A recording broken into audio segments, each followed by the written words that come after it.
Este segmento especial de Leyenda Urbana MX es presentado por Asesinamente, un nuevo podcast producido por Wondery y dedicado a contar las historias reales más escalofriantes sobre asesinos seriales. A través de los años, muchas leyendas urbanas, históricas y de terror le han dado la identidad cultural a México. Semana a semana, haremos un recorrido por todas ellas. Esto es Leyenda Urbana MX con Ismael Méndez.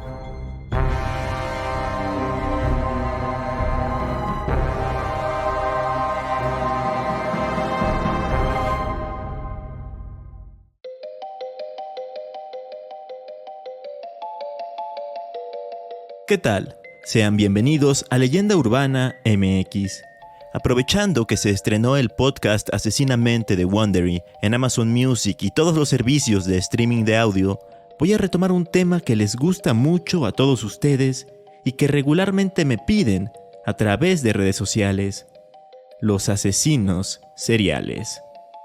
Pero más allá de recopilar casos, tal como lo hice en la serie de 3 episodios que formaron parte de la primera temporada del podcast, voy a enfocarme más bien en la mente de las personas que cometen este tipo de crímenes, para descubrir qué es lo que las lleva hasta ese punto.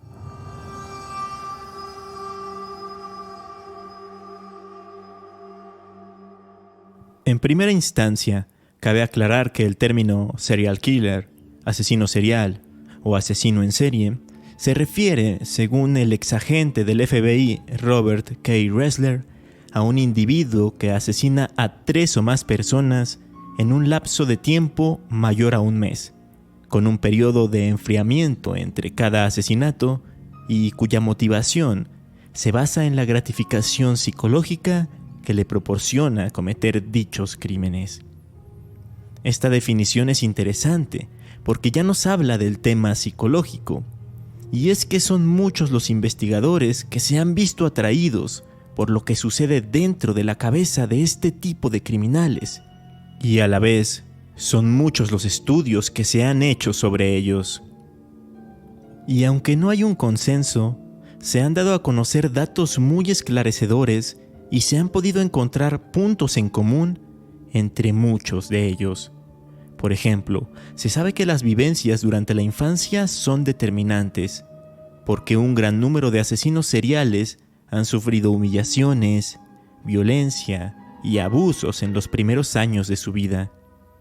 Dice el antes citado exagente Ressler, tras haber entrevistado a un sinnúmero de asesinos, que algunos de ellos han sufrido malos tratos o experiencias traumáticas durante su niñez, que es común ver la ausencia de la figura paterna entre los 6 y los 10 años de edad, y que por cosas como estas han crecido con un resentimiento muy grande hacia la sociedad. Con él coinciden otros estudiosos del tema como el neurólogo Jonathan Pincus, quien en su libro ¿Por qué matan los asesinos?, afirma que todos los asesinos en serie han sufrido de maltrato infantil y que esto daña al cerebro mediante un trauma permanente. Aunado a esto, también se ha determinado que parte de los asesinos en serie que se han podido estudiar a lo largo de la historia tienen rasgos o conductas psicopáticas. Recordemos que la psicopatía se define como un trastorno mental que se caracteriza por una alteración del carácter o de la conducta social. Entre estas características, como bien menciona el investigador canadiense Robert Hare, destaca la falta de empatía, es decir, que no existe interés por los sentimientos de los demás.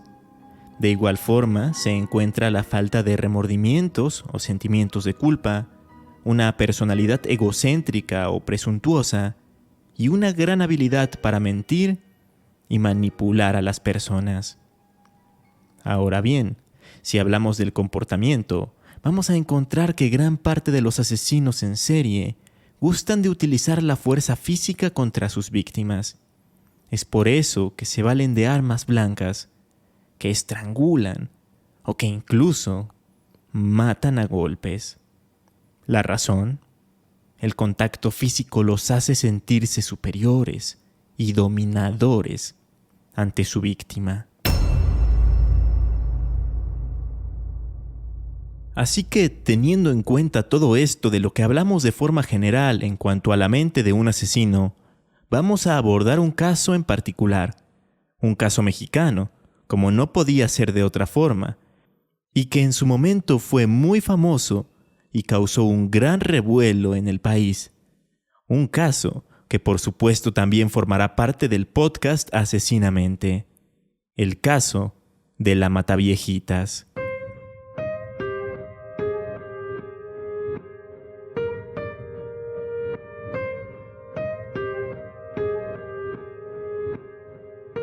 En el año 2005, la reconocida neuropsicóloga Feggy Ostrowski recibió una llamada del gobierno del Distrito Federal. Las autoridades requerían de sus servicios porque en ese entonces se investigaban una serie de asesinatos ocurridos en la capital mexicana que tenían muchas cosas en común, y sabían que ella podía ayudarlos a determinar si todo podía ser obra de un asesino en serie. Un asesino en serie, según lo que plantea el doctor en psiquiatría Joel Norris, atraviesa una sucesión de etapas a la hora de cometer un homicidio. Empezando con la fase áurea, que es cuando un potencial asesino comienza a retraerse hacia su mundo interno y su contacto con la realidad se debilita, se desvanece. Es aquí cuando entra la idea del crimen, cuando se va gestando. Posteriormente viene la fase de pesca, en la que el victimario empieza a buscar los lugares precisos en los que puede encontrar a sus víctimas ideales.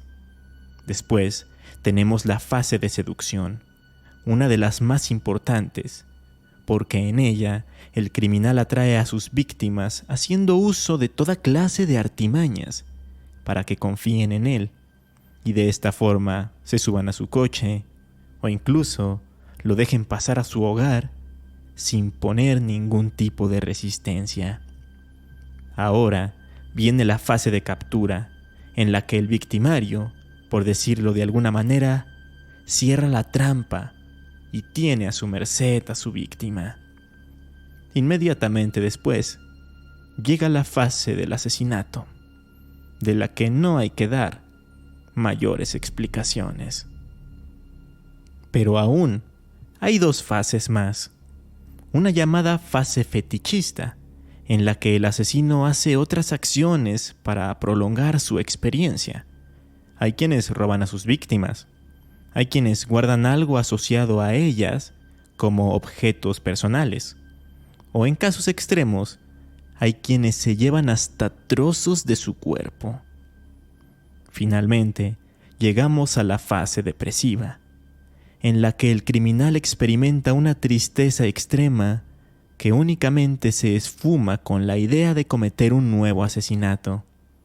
Así que el ciclo se repite.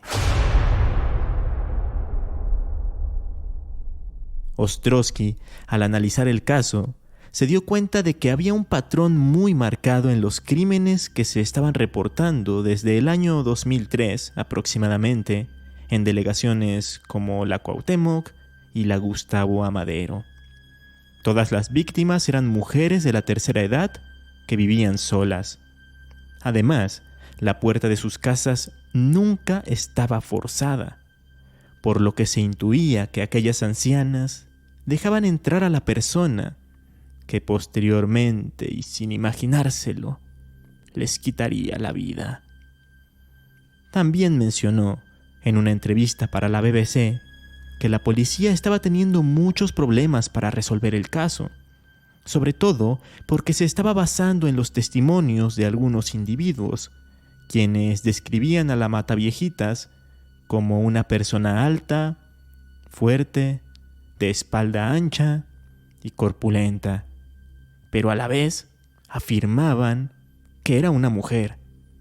Esto hacía pensar que el autor de los homicidios era un travesti o un transexual, y descartaban el hecho de que podría ser una mujer. Sin embargo, todo cambió el 25 de enero de 2006, cuando fue detenida una tal Juana Barraza Samperio, mientras trataba de huir del hogar de una mujer de 89 años, a quien acababa de asesinar, estrangulándola con un estetoscopio.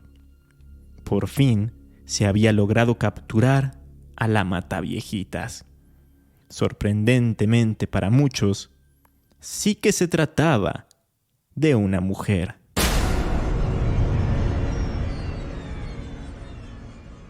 Su juicio se llevó a cabo en 2008 y fue declarada culpable por la muerte de 16 mujeres de la tercera edad y robo agravado, por lo que fue sentenciada a nada más y nada menos que 759 años de prisión. A pesar de esto, se cree que la cifra de sus víctimas asciende a más de 40 y que empezó con sus crímenes no en 2003, sino a finales de los años 90 del siglo pasado. Tras su condena, la doctora Ostrowski pudo entrevistarse con ella y obtuvo resultados por demás interesantes. De entrada, se supo que, efectivamente, había tenido muchos problemas durante su infancia. Su padre la abandonó a muy temprana edad para relacionarse con otras mujeres. Por su parte, su madre, que era alcohólica, la maltrataba y nunca le permitió ir a la escuela ni tener amigos. Pero aquí no acaba la cosa, porque en una ocasión la vendió a un hombre a cambio de únicamente 3 cervezas. La vida con su nuevo tutor fue un infierno, ya que la amarraba y abusaba sexualmente de ella constantemente. Hasta quedó embarazada a la temprana edad de 13 años. También se supo que el principal móvil de sus crímenes era el dinero. Así es, Juana Barraza era madre de 6 hijos y al dedicarse más que nada a realizar trabajos domésticos y a lavar ropa ajena, necesitaba más recursos económicos para mantener a su familia. Pero entonces, una vez llevados a cabo los robos, ¿por qué terminaba quitándole la vida a las pobres mujeres de avanzada edad? La razón es impactante. A raíz de otros estudios como los del criminólogo del caso, Miguel Ontiveros, se determinó que la mataviejitas relacionaba a esas mujeres con su madre. Nunca superó los abusos que recibió de su progenitora y digamos que buscaba venganza. Es decir, que veía en aquellas mujeres a su madre y por eso las ultimaba.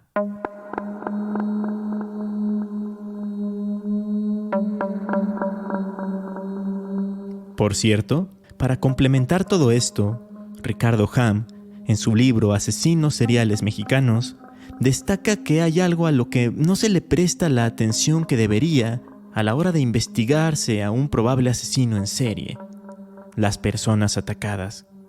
El asesino siempre se recuerda más que a la víctima. Los criminales pasan a la historia y las personas asesinadas al olvido. Debido a ello, han surgido ramas en la criminología que se encargan de esto, como la victimología, que se centra en estudiar las consecuencias sociales y las relaciones entre víctima y agresor. Si analizamos detenidamente casos de asesinos seriales, vamos a darnos cuenta de que siempre, o la mayoría de las veces, estos buscan a víctimas vulnerables, que no opongan mucha resistencia.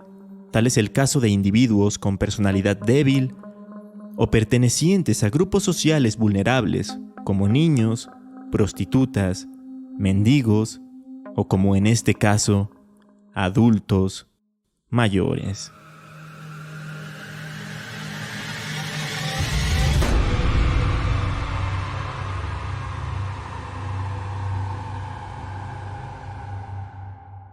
Retomando a la doctora Ostrowski, Ella creía que cuando la mataviejitas entraba a las casas de sus víctimas, las imágenes de su infancia, del maltrato recibido, del abandono de su padre, de los abusos y de todo su sufrimiento, volvían a ella y por eso actuaba de forma tan violenta. De hecho, relacionó los cordones y otros objetos que utilizaba para estrangular a las mujeres con el hecho de que ella era amarrada por su tutor cuando abusaba de ella. Para muchos, esta forma de matarles resultaba extraña porque intentaban comparar a la mataviejitas con otros asesinos de otras partes del mundo que optaban por asesinar a adultos mayores y veían que muchos se valían de otros métodos, como el veneno, por ejemplo. Pero si recuerdan lo que mencioné hace unos minutos acerca de que los asesinos en serie gustan de usar la fuerza física, entonces todo cobra sentido. Además, al ser una mujer con un físico prominente y que poseía de mucha fuerza, le era muy fácil arrebatarle la vida a sus víctimas con estos métodos. Por otra parte, si nos vamos a temas un poco más técnicos, Feggy Ostrowski tomó resonancias magnéticas del cerebro de Juana Barraza y mapeó las variaciones en sus respuestas sensoriales mientras le mostraba imágenes que se podrían catalogar como agradables, desagradables o neutras. Y sorprendentemente, la asesina respondía del mismo modo tanto a las imágenes positivas como a las negativas y a las neutrales, como si no distinguiera unas de otras. Tras todo esto, precisó que a nivel cerebral, la mujer presentaba anomalías en su comportamiento con los lóbulos frontales, específicamente con las áreas orbitofrontales y las dorsolaterales frontales, partes del cerebro que se ocupan de la toma de decisiones, el juicio, el control del impulso y el comportamiento social y sexual. En resumen, y basándonos en esta gran cantidad de estudios e investigaciones, y tomando en cuenta todos estos factores que formaron parte de la vida de la mataviejitas, tanto los sociales como los neurológicos y psicológicos, se determinó que todos ellos fueron el perfecto caldo de cultivo para que se creara una personalidad violenta y criminal. Todo este trabajo, además, le sirvió a Feggy Ostrowski para escribir y publicar su libro Mentes Asesinas, en el que inclusive dedica un capítulo completo a la mente de Juana Barraza Samperio, alias la Mataviejitas.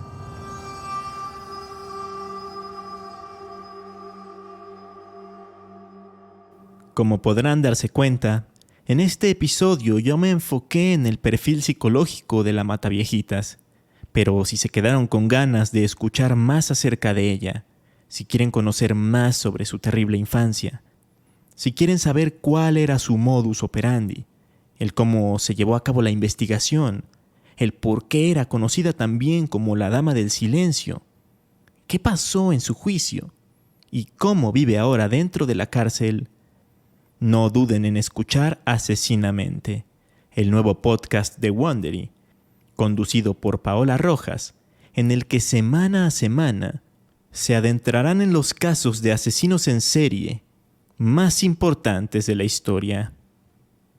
Pueden escucharlo a partir de hoy, 19 de julio, en todos los servicios de streaming de audio. Pero ojo, si lo escuchan en Amazon Music, van a poder encontrar ya mismo 3 episodios adelantados. Una ventaja, porque se van a quedar picados como yo cuando escuché el primer episodio.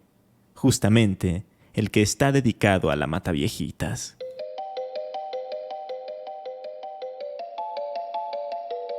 Este episodio especial de Leyenda Urbana MX llegó a ustedes gracias a Wondery y su nueva producción Asesinamente, disponible de forma gratuita a partir del 19 de julio en Amazon Music, antes que en cualquier otro lugar.